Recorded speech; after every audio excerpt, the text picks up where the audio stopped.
Hey everyone, my name is Zoran Saher and I'm joined by Arvind Caulagi, who's a film TAPS, recently screened at the Yellowstone International Film Festival. Arvind, thank you so much for joining me. Thank you so much for having me.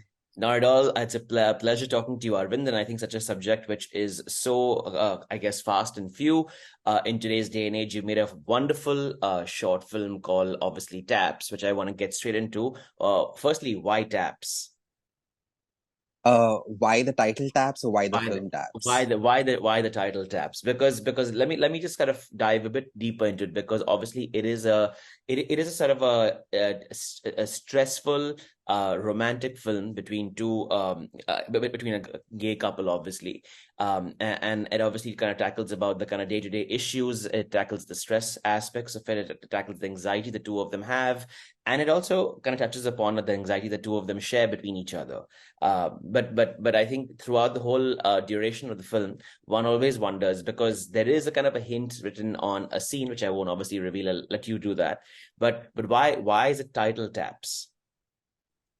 So I think when I started writing the film, it was initially called Checklist, Right. and and the title actually came from like as a suggestion from a friend who was like, "Why are you calling it Checklist? Why don't you just call it Taps?" Because uh, taps, as in like you just mentioned, it's there in the beginning of the film where there's a mention of taps, and then in the end you kind of like there's a reveal of what the taps actually is. So he True. was like, you should just call it taps and you shouldn't call it anything else. And I was like, yeah, that makes so much sense. So it's as simple as that, as to like why called it taps.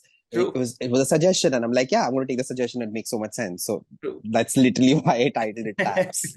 Now, Arvind, in today's day and age, I think for the last, what, say, 5 to 7 years, we've seen a number of films, even on mainstream platforms like OTT, Netflix, Amazon, and of course in cinema, tackling issues with the same gender. I think gender kind of romantic involved issues. Was there a conscious decision where you had a certain kind of an inspiration that you wrote this film with?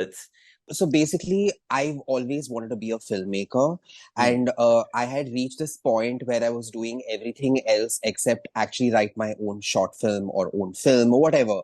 I Right. always wanted to make films, but I'd never written anything. And I Yeah. think it was in the middle of the pandemic when I kind of like decided that I'm going to like stop skirting around this whole thing and actually just take a like just dive into it. Sure. And that's when I was like, I'm going to write my own short film, and I am going to write what I know. Mm. And that's literally what, so basically, obviously, this film is based on like a personal experience, as in it's like a collection of things which I've put together in a very fictional way. Right. But obviously, it's inspired by my own life. And I think in a way, it was about like, okay, here are like these five things that I know about, and these things that I've gone through, but what do they really mean? And that's how the whole thing, the story of Taps came about. Mm. And Yeah, so I think it wasn't about like trying to tell a queer story or tell whatever. For me, was from the beginning, it was mostly going to be about telling a story about two people who are in love, Yeah. and they've reached this juncture in their relationship where it kind of seems uncertain about where they go from here, because one is going away and the other is staying back, and you never really know sometimes in your relationships, like when a person goes away for a while to another country, another city, another place, then how do you deal with long distance? So Yeah. that's what the film was about, and I think that's a universal sort of a topic. Correct. So yeah, and that's how I wrote the film. True. Arvind, I also felt like a big large portion of the film had a lot of sensitive pauses, because where there isn't much dialogue, there isn't much sort of emoting or expressing over through words. There's a lot of expressing Yeah, through just actions, and I think sort of just eye contact, looking at the way in which obviously Akshay looks at Rohan. And yeah. I think it's beautiful, because I think when they always say, right, the eyes speak more than the words do. Um, Yes. as a filmmaker, as a writer of the film, and as a director, was that something you just sort of wanted to kind of focus a bit more on as far as the relationship aspect between the two people is concerned?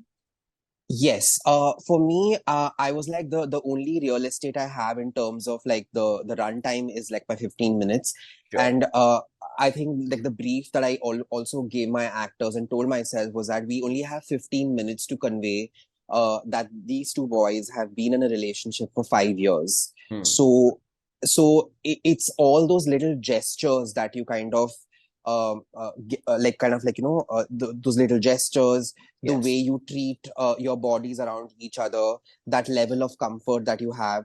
I need all of that to come within these 15 minutes. So for me, it was important that they were comfortable around each other. That was like the most important aspect, because if you go to see, like, I was like, the lines are just nonsense, they're rubbish, like Yeah. all these dialogues that you say, like, but it's the way in which you say it and the way with which you kind of like do something that brings meaning to it, and that brings like a certain nuance, and that tells me that these two people have known each other for like 6 years or 7 years or whatever, and they've been together for 5 years. So that was so important. So that was obviously a very, very conscious decision. And I also discussed it with the actors. And then we had like, I think like workshops and rehearsals to kind of just make sure that they were comfortable around each other's bodies. Right. Now, over the years, Yeah. progressively, I think audiences have become a bit more, if I may use the word, used to the idea of watching queer relationships, watching, lesbian and gay couples portray aspects of emotions on screen.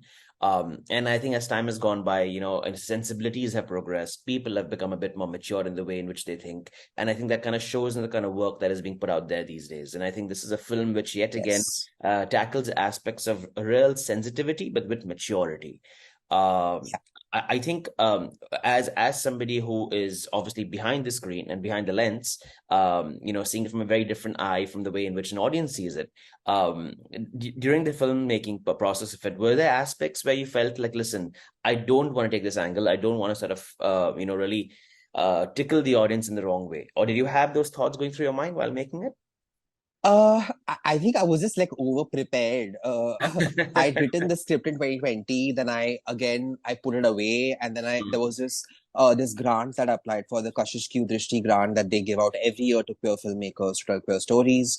Correct. And then I again took it out, and then I again started rewriting it. So I think I was so in tune with what I want, and I think everyone on my team we discussed it and over analyzed it so much that we also had like a limited kind of like time. We only had Yeah. 2 days to 2 nights to shoot it basically, so there Yeah. was like literally no room for confusion. In terms of, I was like, creatively, I can't be confused, the actors can't be confused. The only thing we'll spend time on is if something is not working out technically in terms of lighting or something, and that's the only place where we can waste time. So I don't think there was any time to kind of waste on set where I'm like, I don't like this or I don't like that.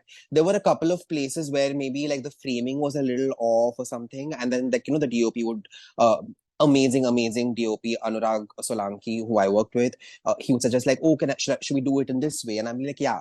So I mean, as long as we were playing with the material that we had and we were not going like in 10 different directions, that was what was key for me, and I think we kind of managed that within those 2 days. So nothing was ever like incidental or like, oh, it happened by chance. Right. But it was all kind of like planned.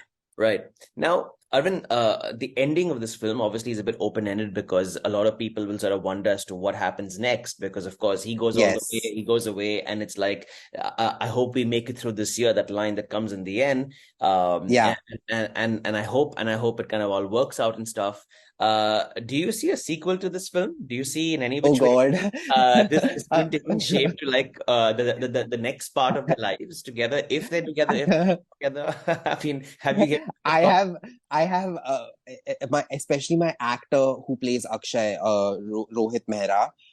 He's constantly been like, oh, like I see a sequel to this film. You should like make a TAPS too. And also, I think a lot of audiences at another festival in Bombay, they were like, oh, will there be a sequel to this? Because I would like to see how the relationship evolves and things like that. Yeah. I feel like all good things should just be left at where they are and not really be kind of, I mean, unless I have something new to say, I True. wouldn't really go back and kind of like, open it up, because I think within itself, obviously, it's a very like it is an open-ended story, but I think you can assume whatever ending you wanted, like Yeah. depending on what your state of mind is or what you feel about a relationship and you see it.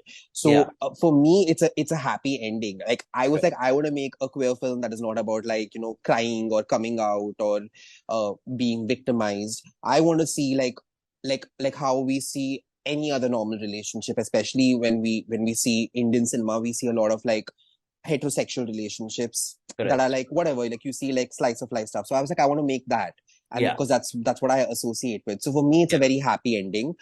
In terms of like seeing a sequel or whatever, unless I really have something to say, I will not probably touch it again. So I'm happy with where it is right now. Well, we love it the way it is as well because it's obviously got a sense of wholesomeness to it. It's got a sense of, fulfillment to it. And I think it's a very well Yeah. directed, very well written story. And all credit to you and, wishing you all the very best. What's next on the cards? What are you working currently on? So right now I'm a part of this screenwriters lab. It's by the Queer Muslim Project Oh, and by Netflix. right. So 10 of us are a part of this cohort, and we're all writing our shorts. Nice. I don't know if we get to make the short as such, Okay. but it's a part of this lab. And apart from that, I've written a feature film. Again, it's a queer feature film, but not necessarily queer, like just the way Taps is. Correct. Correct. But yeah, I'm yeah, and I'm basically just looking for writing work. So yeah, Okay.